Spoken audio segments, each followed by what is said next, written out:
diraih dicapai di tahun 2024. Waktu kami berikan. Terima kasih.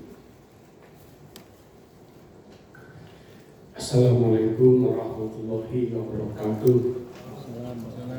Selamat sore, izin pimpinan sidang, Pak Ketua PT, untuk PT seluruh anggota. Jadi yang hadir pada hari ini, saya menjelaskan, mungkin tidak urut nanti satu persatu kami jelaskan. Nanti ada tambah dari beberapa teman-teman OPD. Yang pertama, untuk Pak dari Golkar, terima kasih saya masukannya supaya kita bisa terus menambah fiskal kita sehingga kita bisa mandiri secara fiskal terus menjawab pertanyaan dari yang lain. Dan terus kami jelaskan, kami terus berupaya menambah kapasitas fiskal kita, dan memang untuk mandiri masih jauh pimpinan. Kalau kita untuk mandiri selalu masih jauh. Hari ini kita sekian tahun merdeka masih yang fiskalnya mampu daerah itu baru 3 dan 4 tambah 1 kabupaten, yakni DKI Jakarta, Kota Surabaya, Kabupaten Badung, dan tambah Kabupaten Bojonegoro 3 tahun yang lalu. Ini sepanjang sejarah Republik ini ada baru 4 daerah yang kapasitas fiskalnya lebih dari 1 daerah. Jadi kita masih jauh. Tapi kita lumayan karena PAD kita pada kisaran kurang lebih ada angka 600 miliaran dari APBD kita pada angka 3T, itu ada angka 20%. Ini suatu capaian yang luar biasa, lumayan dibanding kota lain yang ada di Indonesia. Kemudian yang berikutnya, kami akan bercerita dulu Pak Sekda, para pimpinan, para anggota Dewan terkait dengan APBD kita. Jadi di tahun kemarin itu kita di APBD 2024 merencanakan pinjaman. Kita merencanakan pinjaman di 2024. Tetapi pinjaman itu untuk menutupi, menyeimbangkan antara pendapatan dan pengeluaran. Jadi pengeluarannya kita rancang bareng-bareng pengeluaran 2024. Pengeluarannya 3 sekian T. Untuk mencukupi pengeluaran itu kita bersepakat tahun kemarin pinjam. Kurang pada angka 300 miliar waktu itu. Jadi belanja kita rencanakan, pendapatan kita rencanakan, termasuk pinjaman. Tiba-tiba di akhir tahun kita tidak mendapatkan izin pinjaman dari pusat. Kita tidak mendapatkan izin kemarin karena Bupati masa transisi. Kita dan PD awalnya kita pinjam, ternyata tidak diizinkan. Maka kemudian kami berkonsultasi kepada Kementerian Keuangan dan Kemendagri, Dirjen Keuangan Daerah, bagaimana caranya. Karena kegiatan pembangunan di 2024 telanjur kita luncurkan, termasuk pokoknya Bapak Ibu. Tidak mungkin pokok kami tarik kembali, tidak mungkin. Maka lahirlah itu review inspektorat atas saran dari Inspektur Jenderal Kemendagri. Kita minta inspektor mereview kita. Mereview kegiatan-kegiatan yang mungkin nanti di akhir tahun belum terbayarkan. Maka lahirlah review inspektorat namanya kewajiban pembayaran tunda. Jadi kewajiban pembayaran tunda itu dikeluarkan dari kewajiban. Maka menjadi ada silpa. Kalau dari keluarkan inspektorat kita tidak ada silpa. Karena dikeluarkan makanya tidak menjadi kewajiban di baru silpa atas review inspektorat sekarang dari Inspektorat. Kemudian yang inilah yang kami polemik lama berbulan-bulan sehingga tidak dibayarkan. Dibayar tahun 2025, namanya pembayaran tunda. Itulah asbabun nuzul. Nah, kenapa kemarin kita ada pembayaran tunda dan kita tetap ada silpa. Ini mekanisme lazim di tata kelola keuangan negara dan tata kelola keuangan daerah lazim. Kelaziman menjaga keseimbangan neraca belanja dan pendapatan kita. Itu harus kami ceritakan juga biar ada usulan teman-teman bisa memahami. Nah, kemudian yang berikutnya untuk ketahanan pangan yang belanjanya masih 66%, kemudian pertanian yang kurang juga penyerapannya, nanti masing-masing UPD mungkin akan bisa menjelaskan. Termasuk di stok yang PAD-nya tembus hanya 6 M, itu termasuk pasar Beliau masuk juga di SPAR. Ini cerita kemandirian fiskal kita. Kemudian untuk investasi, kami menyambut baik saran masukan dari legislatif berulang kali bagaimana apapun kita hidupkan kembali, TPBS kita hidupkan kembali. Tapi faktanya evaluasi kita di masa yang lalu, TPBS itu menguntungkan dan sudah break even point di tahun keempat. Tetapi tahun berikutnya kita tekor. TPBS akhirnya sampailah dilelang ke pasar. Sebenarnya menguntungkan sekali.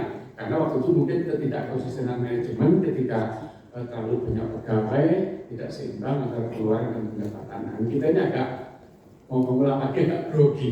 Sekarang itu mau mengulang lagi, mau mulai lagi itu agak takut. Takutnya nanti teman-teman, oh misalnya komitmen karyawan, terus kemudian terlalu banyak karyawan, makanya tidak efisien lagi. Banyak menguntungkan, ini untuk investasi. Tetapi akhirnya kami punya solusi. Di tahun ini kami mulai mengundang investor pelabuhan masuk di Banyuwangi, jadi kita agak aman, biar begitu. Jadi kita undang, nanti ada pelabuhan baru di Banyuwangi, di utaranya pelabuhan Ketapang itu punya swasta tapi kerjasama dengan Kementerian Perhubungan. Karena hari ini sudah diizinkan oleh regulasi swasta menggandeng menggunakan asetnya kementerian untuk kerjasama. Jadi ada pelabuhan baru di utaranya Tanjung sekarang itu, kemudian nanti dia akan menggunakan terminal kita untuk disewa untuk parkirnya. Insya Allah ini lebih aman, lebih safe untuk memasukkan nanti ke kita di tahun yang akan datang. Ini terkait dengan investasi yang paling aman untuk kita. Kemudian yang berikutnya terkait dengan PBG. Izin kami jelaskan para pimpinan dan para anggota DPRD, sesungguhnya kalau kami pilih menjerit juga menjerit karena PBG makhluk baru bagi kami, juga baru 3 tahun kita laksanakan. PBG adalah dampak dari Undang-Undang Cipta Kerja yang baru. Dulu semula ketika INB itu bola hanya ada pada eksekutif yang meneliti. Yang meneliti apakah suatu bangunan layak di INB itu cukup eksekutif saja. Diteliti secara teknis, boleh dijadikan tidak membahayakan kita beri INB. Tetapi hari ini akibat Undang-Undang Cipta Kerja itu diperlukan, karena ini isu internasional, diperlukan pihak ketiga yang harus ikut menyeleksi, mengkurasi, meneliti apakah suatu bangunan layak digunakan oleh B3 atau tidak. Namanya TPA, tim penilai ahli, adalah orang-orang independen yang ditunjuk pemerintah pusat dengan kualifikasi tertentu, ada daftarnya ratusan, dan kita boleh memilih 3 di antaranya itu. Kami sudah memilih 3 di antara itu yang menurut Kementerian Pusat sudah layak dan bersertifikat. TPA itu 1 ada di Banyuwangi, 2 dari Surabaya. Nah, TPA adalah yang berhak menentukan, mengkurasi, mengecek apakah gambar yang diajukan oleh pemohon layak setuju untuk dibangun. Namanya TPA ini tidak. Melalui sidang-sidang PBG. Sidangnya itu kayak deskripsi gitu. Pemohon mengajukan gambar dan rancangan gambar diuji oleh mereka secara online, secara daring dari Surabaya dan Banyuwangi. Nah, kemudian hari ini pengalaman kami belum pernah ada sidang PBB yang 1 kali langsung ACC, paling cepat 2 kali. Jadi sidang PBB yang melibatkan TPA ini belum pernah saya mengalami selama 2 tahun, 2 bulan di KPP, 1 kali sidang TPA langsung ACC belum pernah. Kecuali prototipe, nanti kami jelaskan untuk prototipe. Jadi TPA yang sesungguhnya penentu apakah suatu bangunan itu setuju layak atau tidak dibangun. Sudah coba kami lobby, kami undang, kami datangkan di Banyuwangi, kami juga ke Surabaya, ajak ngomong dari hati ke hati. Kenapa sih Mas kok susah banget? PBG ini banyak orang yang menunggu, yang mengatakan Bapak sampai kok angel banget, apa sih? Apa honor? Tidak Pak, honor cukup buat kami. Karena honornya itu persidang. Kenapa? Kami disumpah oleh Pemerintah Pusat untuk mempertanggungjawabkan yang kami tanda tangani. Karena secara hukum, di regulasi Cipta Kerja yang baru, kalau ada bangunan runtuh, ambruk, yang pertama kali masuk penjara adalah mereka para TPA ini. Saya mengalami bagaimana reasoningnya, bagaimana hatinya, bisa saja ngomong dari hati ke hati. Saya mengalami itu, saya bisa mengalami itu. Akhirnya kemudian lahirlah prototip itu. Nah, PBG ini di Banyuwangi kita sidang seminggu 3 kali, dari jam 8 pagi sampai jam setengah 4 sore. Sidang seharian itu paling mentok 10 pemohon. Kita paksakan bisa 10 pemohon, tapi biasanya hanya 5 sampai dengan 7 pemohon. Anggap aja satu lembur sore lah, itu 10 pemohon. Dan kita seminggu itu hanya 3 kali, Selasa, Rabu, dan Kamis. Karena satu bidang itu yang menangani hanya satu bidang. Kalau kita sidang setiap hari, kita nggak kerja yang lainnya untuk bidang yang menangani PBG ini. Maka 2 hari kerja yang lainnya, 3 hari khusus menangani sidang PBG. Kalau sehari hanya 10 atau maksimal 7 lah, seminggu 3 kali sidang, kan kuota kita hanya 20 sidang satu minggu itu. Dan kita coba track, dulu sebelumnya hanya 2 kali seminggu. Kalau satu minggu kuota kita 20, kemudian sidangnya 2 kali baru ACC rata-rata, maka kemampuan kita keluarkan PBG hanya 10 setiap minggu. Jumlah minggu dalam 1 tahun 52, total 520 minggu 1 tahun kemampuan kita PBG. Kemampuan kita 1.500 setiap tahun. Dan kita ada penumpuan 1.000 pemohon PBG di DKPP. Maka lihatlah prototip itu. Prototip adalah gambar contoh yang sudah pernah di ACC TPA. Sudah saya lobby, Mas, kalau mengajukan prototip ini sama langsung ACC ya, siap. Hanya ini yang mereka bisa langsung ACC. Prototip rumah sederhana, toko sederhana, yang luasnya di bawah 200 meter bisa dipilih. Sehingga Bapak Ibu pemohon tidak perlu membayar konsultan untuk membuat gambar PBG. Ini yang perlu untuk percepatan itu. Jadi para pemohon PBG yang gambarnya mengambil prototip dari kami, itu sidangnya cukup 1 kali saja. Itu mempercepat PBG kita. Kita sedang memperbanyak prototip itu. Jadi membangun dengan, karena kalau seragam semua juga nggak enak. Nah, ini pun kami meminta kepada yang tukang gambar pertama, apakah boleh lisensinya kami ambil untuk diberikan kepada masyarakat. Ternyata mereka boleh. Dan minta berita acara menyerahkan hak ciptanya untuk digunakan Pemkab dan diizinkan. Lahirlah prototip itu. Insya Allah terus kami tambah, nanti harapannya orang bisa menggunakan prototip itu. Risikonya gambarnya sama kayak gitu, rumah kecil tapi ya tidak beda jauh. Rumah di bawah 200 meter. Kalau rumah gede tetap menggunakan konsultan. Dan konsultan itu adalah orang independen juga, tukang gambar yang bisa menggambar dengan jasa mereka. Kamu tidak intervensi itu. Monggo dipilih konsultan siapapun. Inilah menjadikan kesan PBG ini menjadi mahal. Karena biaya gambar itu per meter persegi tergantung konsultannya. Mulai 50.000 sampai 100.000 per meter persegi. Monggo itu dikasih pasar dan tidak masuk di kami. Yang masuk di Pemda adalah retribusinya saja yang tidak terlalu mahal. Jadi ini gambaran PBG itu kenapa kesannya mahal? Karena melibatkan konsultan yang harus dibayar ketika menggambar gambar rumah atau bangunan yang tidak kita bangun. Jadi mohon maaf yang untuk ini kita masih terus menambah prototip agar percepatan pemohon PBG sehingga 1 kali sidang bisa langsung ACC. Berikutnya terkait dengan POM ini, kami sudah menetapkan bahwa mencoba dalam tanda petik memberikan dispensasi lah. Jadi hari ini semua POM ini kita izinkan, walaupun sesungguhnya melanggar 2 peraturan. Kenapa dulu lama? Karena aturan dari pusat dan aturan versi Pertamina dan kita Kementerian PUPR itu berbeda.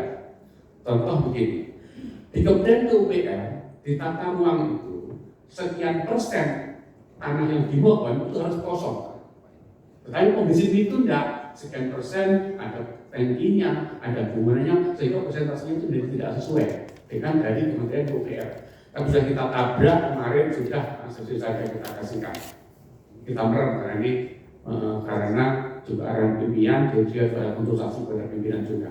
Jadi sudah kita beri dispensasi untuk umum ini kita izinkan. Walaupun sebetulnya tidak memenuhi standar regulasi dari pemerintah pusat. Tetapi yang penting aman, misalnya tankinya kita minta berjarak sekitar 10 sampai 13 meter dari tempat bentornya itu. Ini yang kami lakukan untuk percepatan POM ini. Insya Allah sekarang sudah tidak ada lagi yang terdapat untuk POM ini. Kemudian untuk Pak Supro, Nasdem, skala prioritas Bupati SDM unggul nanti dijelaskan mungkin dari dinas pendidikan, kemudian dinas kompetensiasi tidak dijelaskan terkait dengan media. Khusus itu CKPP memang ada belanja media sekitar kurang lebih 400 juta itu untuk media online, media cetak, TV dan video. Kegunaannya apa? Jadi kita diskusi, panel ada 3 orang, kemudian itu kami masukkan di belanja media cetak televisi ini. Jadi kan kita pernah mengadakan panel diskusi narasumber ada 3 itu juga menggunakan anggaran ini. Yang lainnya di Dinas Kominfo, termasuk di Sekban juga ada anggaran untuk teman-teman rekan-rekan media online yang jumlahnya hari ini lebih dari angka 800 media online itu kita diberi kegiatan di DPRD, kemudian di Sekban, kemudian di DKPP dan di Kominfo kalau nggak salah itu memang di Spar juga ada.